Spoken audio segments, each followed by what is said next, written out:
சிந்திப்போமே. 1802 கடையேனை காப்பது நின் கடன் என்றோ. ஸ்ரீ மாதவ சிவஞான சுவாமிகள் விளக்குகிறார். ஒழுக்கம் நிறைந்த சான்றோர் வாழும் கலைசை பரம்பொருளே, கிடைத்தற்கரிய பெரு வாழ்வு உன் அருளால் கிடைத்திருந்தும் அதனை கைவிட்டு புலால் மயமான இந்த உடலை பேணி மூர்கனாக திரிந்து திரிந்து வருந்துகிறேன் இந்த அடியேன். அப்படிப்பட்ட கடையேனை முழுமையாக காப்பது நின் கடமை அல்லவா?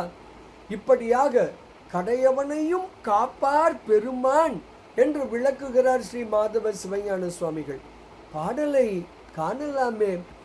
கிடையாத பெருவாழ்வு கிடைத்திருந்தும் கைவிட்டு முடையான உடல் ஓம்பி மூர்கனாய் திரிந்து உழலும் கடையேனை கடைபோக காப்பது நின் கடனென்றோ.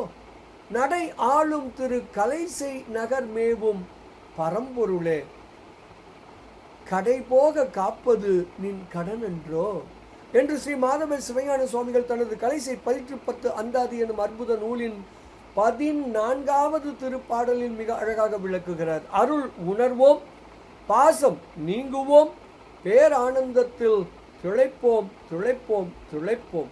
இனிய வணக்கம். சிவாய நம.